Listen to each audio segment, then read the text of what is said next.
नमस्कार, आप देख रहे हैं चौथा खंबा। मैं हूं राशिद अहमद खान। हमारी इस खास पेशकश में आज हम बात करेंगे सीएम डॉक्टर मोहन यादव के कार्यकाल की, जिनके 8 महीने पूरे हो गए हैं। हमारे साथ युवा पत्रकार भोपाल के डॉक्टर दीपक राय मौजूद हैं।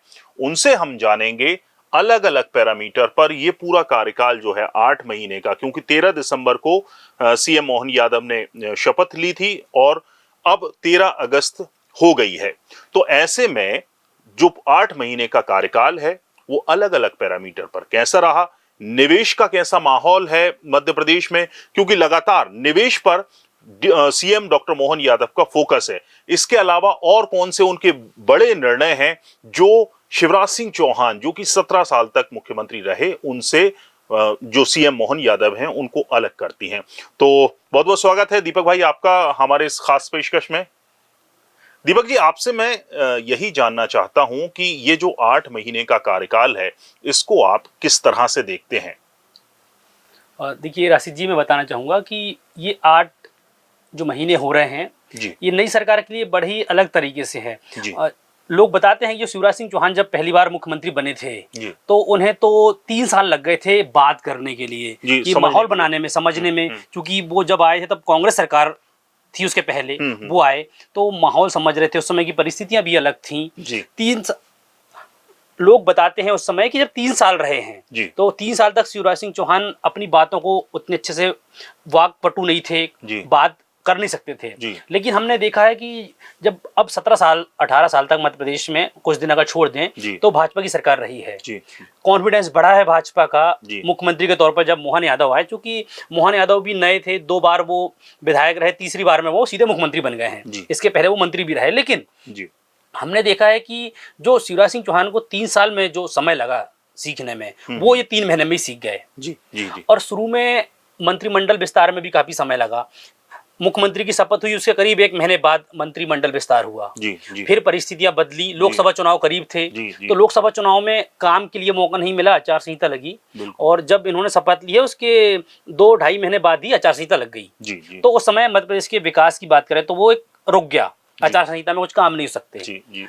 उसी दौरान भाजपा कांग्रेस दल बदल की राजनीति चली, कांग्रेस के बहुत सारे नेता भाजपा में आए। आचार संहिता जैसे ही हटी तो फिर एक नई चुनौती आई कि जो कांग्रेस से जो नेता आए थे उन्हें भाजपा में लेना। रामनिवास रावत एक बड़ा चेहरा है जो कि मंत्री बनाए गए हैं।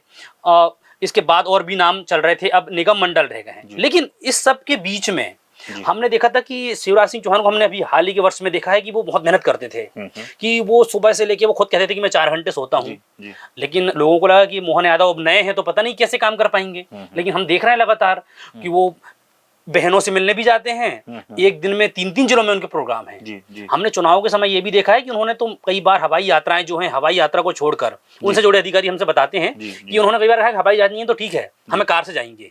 और पिछले दिनों हमने देखा था मंडला से वो जबलपुर कार से आ गए, बाइक कार। तो कार प्रणाली, जमीनी कार करने की उनकी आदत है। वो चाहते हैं कि कुछ ऐसे में काम करूं कि लोगों तक जाऊं। तो काम में कहीं से शिवराज सिंह चौहान के पीछे नहीं है, बिल्कुल बराबर से काम कर रहे हैं। आज भी हम देख रहे हैं 3-3 कार्यक्रम वो दिन में कर रहे हैं। चूंकि रक्षाबंधन आ रहा है तो लाडली बहनों से जुड़े कार्यक्रम हैं। अभी सरकार ने 1500 रुपये महीने जो है 1 महीने में दिया है, 250 रुपये रक्षाबंधन के लिए। इस बीच एक निवेश की बात करें, चूंकि प्रदेश का विकास, निवेश से जुड़ा ही मैं सवाल करने वाला था, क्योंकि निवेश जो है किसी भी राज्य के विकास में निवेश बहुत इंपॉर्टेंट है। और पिछले कुछ हम महीनों में, या खासतौर से इस महीने की बात करें, निवेश को लेकर बहुत फोकस्ड हो गए हैं सीएम मोहन यादव, चाहे वो बेंगलुरु में, चाहे वो कोयम्बटूर में, इससे पहले मुंबई में जो उन्होंने इन्वेस्टर समिट की हैं, लोगों से इंटरेक्शन किया है, जो उद्योगपति हैं, और खासतौर से जो एक नया क्षेत्र है स्पेस का, वहां से निवेश आने का मध्य प्रदेश में शुरुआत हुई है, कुछ करार हुए हैं। उसको आप कैसे देखते हैं और क्या कुछ है? आपका एक आर्टिकल ही मैं पढ़ रहा था, उसमें आपने पूरा बहुत डिटेल में लिखा है निवेश को लेकर मध्य प्रदेश में मोहन यादव ने किस तरह कोशिश की है। राशिद जी, बताना चाहूंगा कि निवेश को लेकर, चूंकि अभी जो फरवरी आ रही है 2025 में ग्लोबल इन्वेस्टर समिट हर साल मध्य प्रदेश में होती आई है। शिवराज जी के जमाने में भी ये इन्वेस्टर समिट होती थी, अभी भी हो रही है। लेकिन इस बार हम ये परिपाटी थोड़ी सी बदलाव देख रहे हैं कि मुख्यमंत्री ने इन्वेस्टर समिट की नींव रखने के लिए पहले ही उद्योगपतियों से मिलना शुरू किया। शिवराज जी भी किए थे, लेकिन इसमें थोड़ा ये लगे कि इन्होंने आईटी पे फोकस किया है। मुंबई गए, मोहन यादव जी, उन्होंने मुंबई में उद्योगपतियों को बुलाया, वहाँ आईटी जो कंपनी है जो टेक्नोलॉजी पे काम कर रही हैं उनके उद्योगपतियों से मिले, बात किया। उसके बाद वो कोयम्बटूर गए, कोयम्बटूर के बाद हाल ही में बेंगलुरु से होके आए हैं। कोयम्बटूर और बेंगलुरु दो एक ऐसे, बेंगलुरु तो सिलिकॉन वैली है भारत की, बिल्कुल, वहाँ उनकी सारी मुलाकात उन्होंने सब अधिकारियों से कह दिया था कि मुझे ऐसे ही बिजनेसमैन से मिलना है जो टेक्नोलॉजी पे काम कर रहे हैं और जो मध्य प्रदेश में निवेश के इच्छुक हों। तो उन्होंने इंटरेक्शन किया, डिनर किया, बाकायदा डिनर में जो इंडस्ट्रियलिस्ट हैं, जो उद्योगपति हैं, उनके साथ उन्होंने बात की और ये कहा कि आप ये बताइए कि मध्य प्रदेश में आप टेक्नोलॉजी पे कैसे निवेश कर सकते हैं। तो 2-3 कंपनी ऐसी आई हैं जो स्पेस टेक्नोलॉजी पे काम कर रही हैं। तो उन्होंने कहा है कि मध्य प्रदेश में बहुत सारी सुविधाएं हैं, हम रियायत भी दे रहे हैं, आप आइए, हमारे पास बहुत सारे शहर हैं, आप मध्य प्रदेश में काम करिए स्पेस टेक्नोलॉजी को लेकर। तो मैं ये मानता हूं कि अब आर्टिफिशियल इंटेलिजेंस का जमाना है और अब अगर इस दौरान मध्य प्रदेश सरकार टेक्नोलॉजी पे काम कर रही है, टेक्नोलॉजी कंपनी के साथ करार कर रही है और स्पेस टेक्नोलॉजी ऐसी कंपनी मध्य प्रदेश में निवेश के लिए सहमति जता चुकी हैं, है ना। उनके प्रतिनिधि अब यहाँ पर जो इन्वेस्टर समिट होने वाली है फरवरी में, उसमें आएंगे। तो हो सकता है कि कोई बड़ा करार हो जाए। अभी 3200 करोड़ रुपए का करार भी हुआ है, सहमति जताई है, लेकिन ये जमीन पे कब आएंगी हम देखेंगे आने वाले वक्त में। तो अगर टेक्नोलॉजी पे मध्य प्रदेश में काम होता है तो बहुत जरूरी है, क्योंकि मध्य प्रदेश कृषि अर्थव्यवस्था आधारित जो है राज्य है, यहाँ समतल भूमि है, कृषि उत्पादन बहुत है, हम नंबर 1 भी कई बार रहे हैं मध्य प्रदेश। लेकिन टेक्नोलॉजी पे बहुत ज्यादा काम यहाँ पर नहीं हुआ है। सिर्फ इंदौर में हम अगर आईटी पार्क की बात करें तो वहाँ कुछ काम हुआ है, लेकिन अब जो नई सरकार टेक्नोलॉजी पे निवेश की बात कर रही है तो मुझे लगता है कि ये मध्य प्रदेश के लिए अच्छी खबर है अगर ये जमीन पर आती है तो। बिल्कुल। दीपक जी, अगर हम कड़े फैसलों की बात करें, क्योंकि सीएम मोहन यादव के जो हम कड़े फैसले जो हमने शुरुआत से ही देखा था, चाहे वो धार्मिक स्थलों पर जो ध्वनि विस्तारक यंत्र हैं, लाउड स्पीकर हैं, उनकी आवाज़ कम करने की बात हो, खुले में मांस मछली बिक्री पर रोक लगाने की बात हो, अगर कोई कहीं किसी ज़िले में घटना दुर्घटना हो जाती है तो उस पर भी सीएम मोहन यादव ने बहुत सख्त एक्शन लिया है। हमने पिछले हफ्ते ही सागर में जो दुर्घटना हुई थी उस मामले में हमने देख लिया, कलेक्टर एसपी से लेकर जो निचले स्तर के अधिकारी उनको तो हटाया गया। आप किस तरह से देखते हैं, क्योंकि जब नए मुख्यमंत्री बने थे तो ये एक महसूस हो रहा था कि शायद उतने सख्त ना हो, लेकिन वो सख्ती भी दिखाई है सीएम मोहन यादव ने। बिल्कुल राशि, सहमत हूँ इस बात से मैं।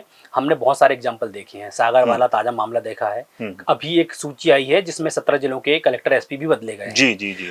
तो इस बार यह कि फीडबैक लिया गया है। कहते हैं कई बार कि पिछली सरकार में जब बहुत ज्यादा समय हो गया तो कार्यकर्ताओं की बात नहीं सुनी जा रही थी, लेकिन इस बार मोहन यादव ने कार्यकर्ताओं से फीडबैक लिया।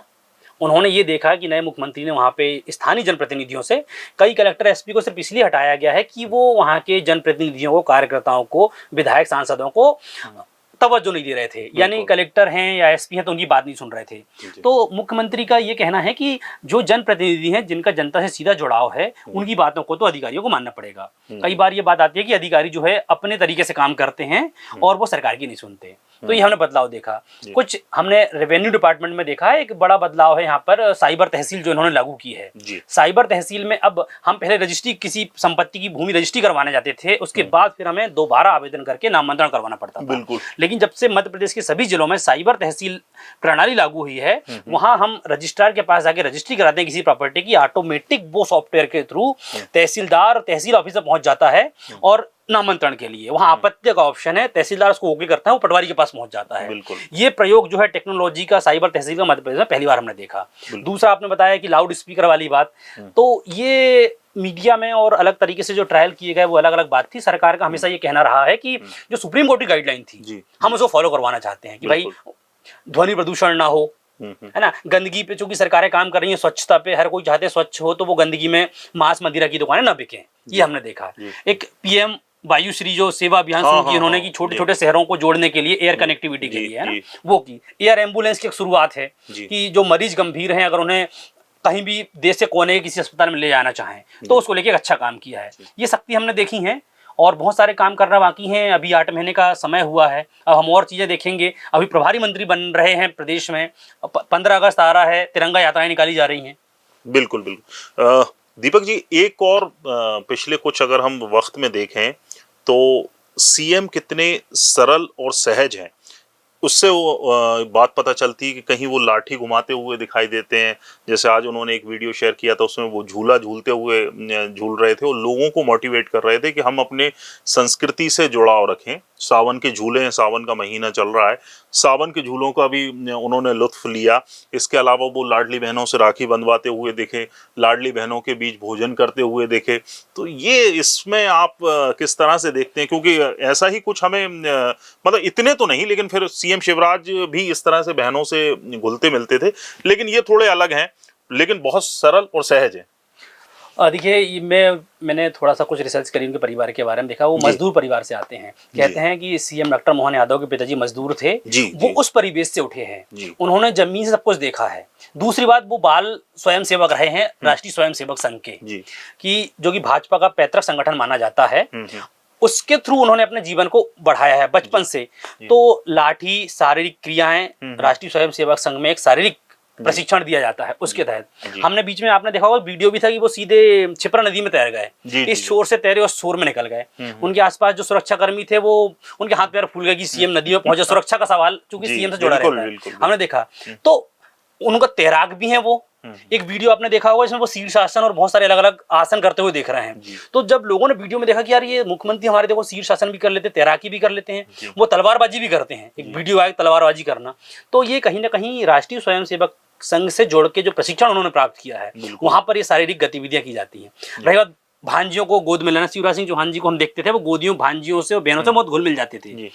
वही पहले झिझकते थे, हमने मोहन यादव जी को देखा, शुरू में झिझक थी, वो उतने घुल मिल नहीं पाते थे। लेकिन अभी 8 महीनों के दौरान ही अभी सावन के कम वक्त में घुल मिल गए। हाँ, कम वक्त में उन्हें जो है वो घुल मिल गए हैं और बिल्कुल बहनों से राखी बंधवाना, बात करना, एक परिपक्वता हम देख रहे हैं उनमें। बिल्कुल बिल्कुल, बहुत बहुत शुक्रिया दीपक भाई, इतनी अहम और महत्वपूर्ण जानकारी हमसे साझा करने के लिए। आपने 8 महीने के जो सीएम मोहन यादव के कार्यकाल को है बहुत ही डीपली रिसर्च किया है, एनालिसिस किया है, चाहे वो उनके सख्त फैसलों की बात हो, चाहे नीति की बात हो, निवेश या दूसरी जो तमाम, और पर्सनल भी, कि वो कितने मुख्यमंत्री कितने सहज और सरल हैं और महज 8 महीने के वक्त में वो लोगों से किस तरह घुल मिल गए। बहुत बहुत शुक्रिया तमाम जानकारियां हमसे साझा करने के लिए।